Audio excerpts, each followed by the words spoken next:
Wow, The Exorcist really ended in such a good way. That final episode has to be my favorite episode of the series so far, and probably one of my favorite episodes of television I've watched this year. So, Chapter 10, Three Rooms starts off, and of course, Father Tomas is trying to um, get Angela's demon out of her, but of course, she knocks him out, and she takes him back. The demon takes him back to a time when his grandmother was still alive, and this is a very creepy scene where he shows his grandmother, being eaten by worms and such, to sort of convince him that everything's his fault. That the reason he left his grandmother for the church was a dumb reason to leave. He should have never left his grandmother. That he's weak. That all the things that make him actually strong are weak about him. We see him fight this demon off and sort of come to the realization that no, I'm not going to let you win. I'm going to win, and I'm going to cast you out of Angela. And it was a very awesome, there were some very awesome scenes just seeing Father Tomas be completely broken to becoming this strong person who's eventually, going to be trained by Marcus next season, as happened at the end of the episode. We figured out to become an official exorcist. So it was a very compelling. There's some very compelling scenes, and what made them even better is Father Marcus was the one that the demon looked like in the past and in that little dream world, and so it was very cool seeing that.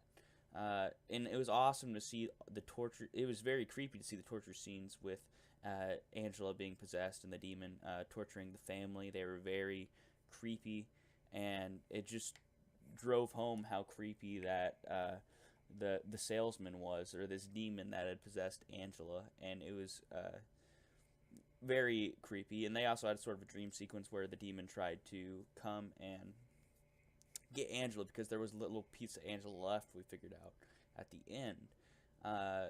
But eventually there was this climactic victory scene in which Tomas finally gets the demon out of Angela and kills the demon and sends it back to hell, and the family's helping with the exorcism, and it's this amazing scene, and just that whole entire plot line was flawlessly done this episode. I mean, this is one of the best episodes of television, and that plot line was certainly the highlight. But the side plot line wasn't really a side plot line. It was really this episode was an episode of two halves. The other storyline involved Father Marcus and Father Bennett, who we thought were dead. Basically, Simon was trying to get one of them to integrate to kill the Pope, but he could get neither. And we see that Father Bennett reveals that the reason he became an exorcist because he saw the face of God, and it was this very intense scene. We got some great characterization this episode with multiple characters, and it was really amazing to see, why Father Marcus, or for Father Marcus to say why he became an exorcist, and said that he'll never ever kneel to them. Basically, we see that Bennett is almost broken.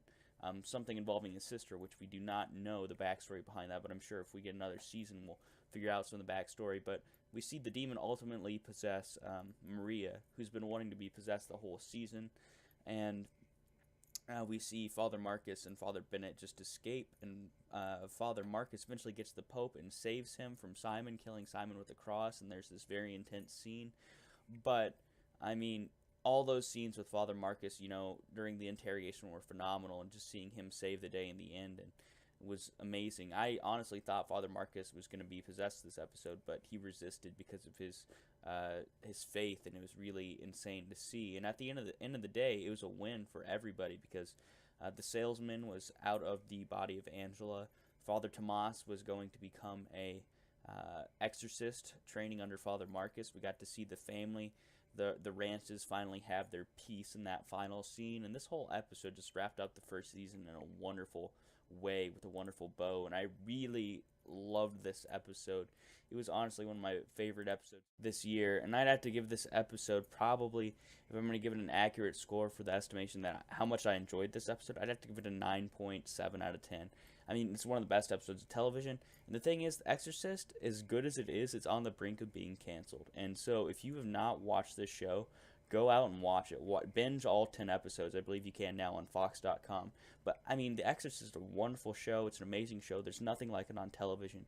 And it's got such a satisfying ending, but it also leaves the door open for so much more. And I feel like If you like horror, if you like shows involving the paranormal, you need to check out this show because it's phenomenal, and the finale definitely drives that home. So in the end, I'd have to give again Chapter 10 of The Exorcist, Season 1, Chapter 10, 3 rooms, a 9.7 out of 10. I hope you've enjoyed this review. Remember to like and subscribe for more. This has been Jonesy from Joneser TV, signing off.